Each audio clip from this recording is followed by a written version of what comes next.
আপনার একটা শেয়ারে আমার জীবন হয়ে যেতে পারে পরিবর্তন, তাহলে কি আপনি করবেন না?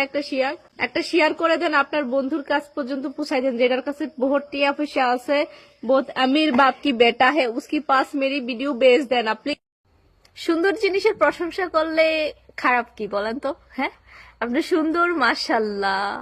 এই যে প্রশংসা করি, প্রশংসা শোনার পর মন থেকে থ্যাংক ইউ বলা লাগে, এটা কি আপনি জানেন না? আজকে থ্যাংক ইউ কমেন্ট করে যাবেন, ঠিক আছে?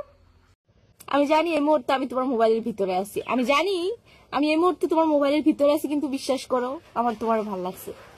তোমার আমার ভাল লাগছে, তুমিও চাই থাও আমার দিকে, আমি তোমার দিকে 1 মিনিট চাই থাই। যদি ভাল লাগে তাহলে প্রেম হইলে হইব, না হইলে ধরো স্কিপ করে দিও ভিডিও। যেটা আমার সেটা আমার, এখান থেকে 1%ও যদি অন্য কারো হয়, এই 99% আমার চাই না, বুঝছো? সো যদি তুমি আমার হতে চাও, পার্সোনালি আমার হবা, বুঝছো? অন্য কারো দিকে তাকাইবা না, ঠিক আছে? সন্তানটা যখন বিপদে পড়ে বাবা মা নিজের সম্পদ বিক্রি করতেও দ্বিধাবোধ করে না। তো তুমি যে আমার ভিডিওটা দেখতেছো তোমাকেই বলতেছি, এরকম ভালো কিন্তু তোমার বাবা মাও তোমাকে বাসে। তাই বলছি, বাবা মায়ের মনে কখনো কষ্ট দিও না। তুমি যে আমার ভিডিওটা দেখতেছো, তোমাকে ঈদ মোবারক। তুমি আমাকে ঈদ মোবারক বলবা না? তাহলে বলো। ভিডিওটা দেখতেছেন, আপনাকে অতি সম্মানের সাথে বলতেছি, আপনাকে আমি ঈদের দাওয়াত দিলাম।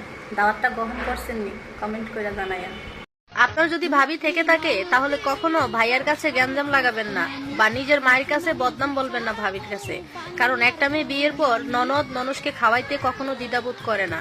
দ্বিধাবোধ তখনই করে, তখনই একটা বউর রুচি থেকে উঠে যায়, যখন সেই মেয়েটা তার ভাইয়ের কাছে গ্যাঞ্জাম লাগায়।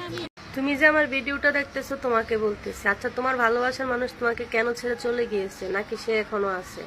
আমার ভালোবাসার মানুষ চলে গিয়েছে, আমার কাছে একটা টাকার গাছ ছিল না বলে।